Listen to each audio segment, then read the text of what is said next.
po tayo sa aking talungan na Gusto F1 ngayong umaga, July 9, 2024. Ito po ang ating talong po mga ka-farmers. Ito siya. Almost 700 po ito kapuno na Calixto F1. Bagong spray ito at abono. Hindi ko ito, kayo ko lang ito tinarabaho po mga ka-farmers kasi sobrang mura po ang talong. Ngayon, nagmahal-mahal kunti. Kaya nilinisan ko na ito ngayon mga ka-farmers. Ngayong araw kasi tiningnan ko maraming bulaklak po. O tingnan nyo, sobrang maraming bulaklak at bunga ang ating talong po na Calixto. Kaya minintin ko siya ngayong araw. Tapos na ito nakaabono at pulyar. Hintayin na natin dito kung okay na ba siya. O galing na siya kasi maraming inabonohan natin, inisprehan ng pulyar at iba-ibang abono. Kaya magaganda siya po mga ka-farmers. Update ko lang ito sa inyo ngayong araw. Pakikita ko sa inyo.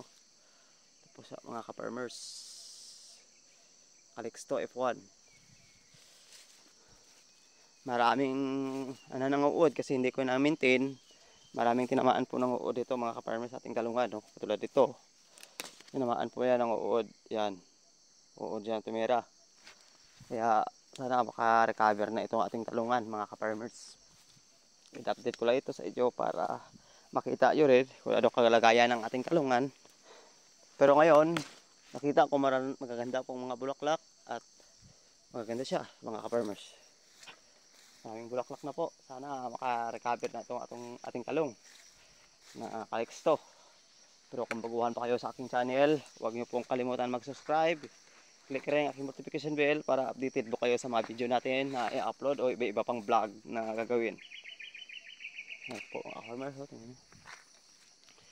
Grabe siya buka, pero sayag sa tinabaan po sa uod. Pero sana makarecover ito ating talungan mga ka-farmers na Calixto. Yan o, sobrang raming bulaklak po mga ka-farmers, tingnan nyo. Sobrang ganda. Maraming bulaklak. Calixto F1. Galing transplant, nasa 70 days na po ito. Nasa 2 buwan na po itong ating talong po mga ka-farmers na Calixto F1. Ito bunga niya ka-farmers, oh, laki, yan. Maganda na ang calyx mga ka-farmers ng ating talong. Kasi umuulan lagi dito, nawawala yung mga sakit. Ano natin ito, abono lang at spray at pulyar at paglilinis sa mga damo dito sa ilalim ng talungan. Yan lang po ang ating mga ka-farmers niya. Update ko sa akin yung maisan ko, ito. Yung mga ibang kong mais doon sa kabila yon, isang bag, ito, isang bag rin yan, papunta doon yan.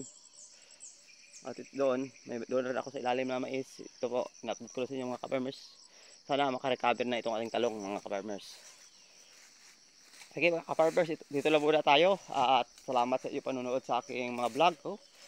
At mabuhay po kayo at good blessing sa lahat-lahat ng mga aking subscribers, sa 20 million subscriber sa aking YouTube channel, Happy Ka-Farming.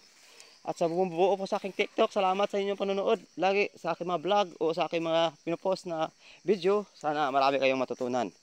Ayan mga ka-farmers, salamat sa inyong panonood. Sana pagpalain kayo ng Diyos at may kapal. Happy Ka-Farming and God bless to all. Thank you.